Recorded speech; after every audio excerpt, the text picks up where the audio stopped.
My name is Chul Hyun Ahn. Media-wise, I would say it's a mixed media art.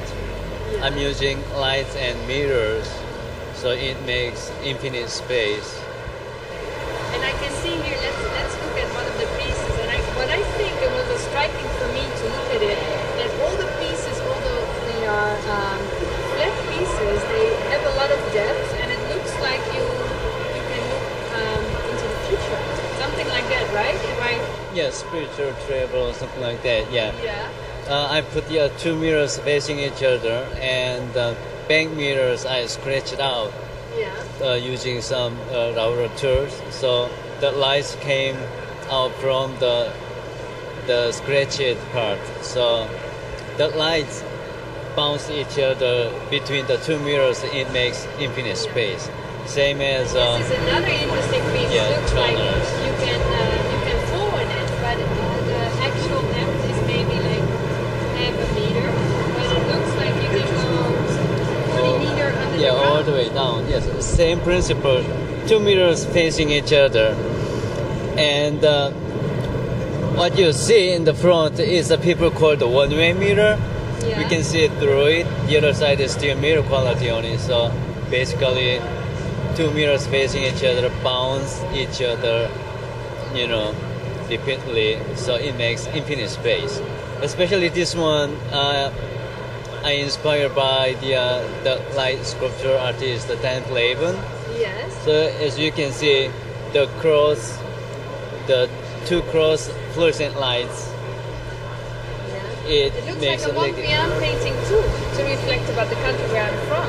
yeah. There's little only bit, only two lights, but it looks many. Yeah, nice. And how did you get? Let's walk to one of your other paintings.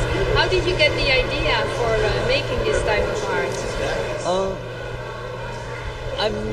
I'm starting with the painter. I try to paint the hard edges, face paint, the painter all had the hard edge paint, and then some point it's hard to express the three-dimensional space on two-dimensional canvas. So I started making the box with the mirrors.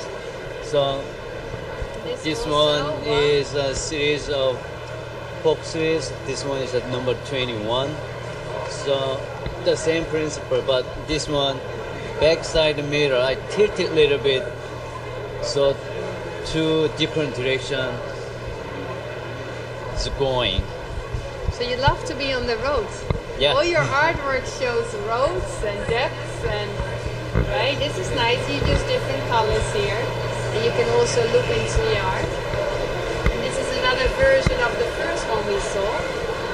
Yes, this one is a slightly different. First one is carving out the mirror. This one actually gloss the mirror on the frosted glass.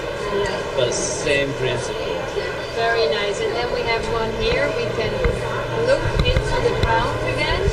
So the art collectors that are buying your pieces, are there more corporation or individual persons? How would you describe Like a them?